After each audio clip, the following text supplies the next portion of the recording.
So we've just finished filming a scene in which we discover the body of Percy, who's being hung up and all the blood has been taken out of his body. And he's been inverted in a sort of abattoir, really, in a cold store.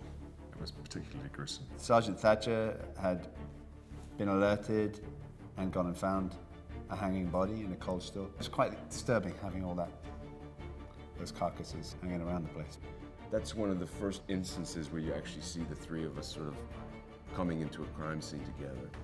And it becomes quickly apparent, to Jackson at least, just the different dynamic. Drake's barking orders, and Jackson's been taking it for a few years, but now we have Reid there, so he just tries to sort of align himself back with Reid. Having those dynamics go off within a working situation is always interesting to play, because you've got the gruesome details of whatever crime but then there's this underlying stuff, like with me and Jackson.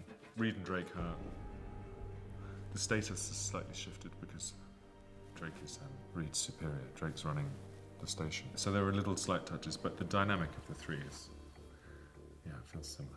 Coming in as the new cop in Leeds is fun and it's exciting, but I've been here for a few years, so when Reid comes back, he's stepping on my territory. You've got to try and find out how you fit in, like what you offer to it, because you're with Jackson and Reid and Drake, and you're kind of sitting there going, what am I doing? Jackson shows up, he figures out that this is a hanged corpse, and that this kind of hanging only happens one place. It turns into a real potential disaster for him. He quickly figures out that Probin is probably involved. He needs to try to end that source of inquiry. Probin is a terrible threat to her. He's also a malicious human being. We've seen him in the prison. He would have been the doctor who would have been there when she was delivering her child. When he rumbles her at Croker's, to be rumbled by this human being who wishes no one any good. It is terrifying because he can jeopardize all her hopes and all her plans. But then he goes a step further and he brings her child into it. And he talks about almost how he'll enjoy seeing her son suffer without his mother.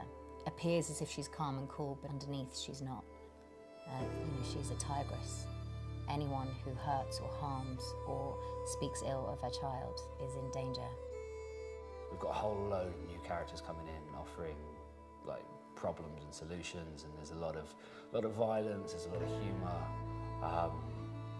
and there are some things that happen in the series that are going to change things in a way that I don't think we'll ever be able to get back from.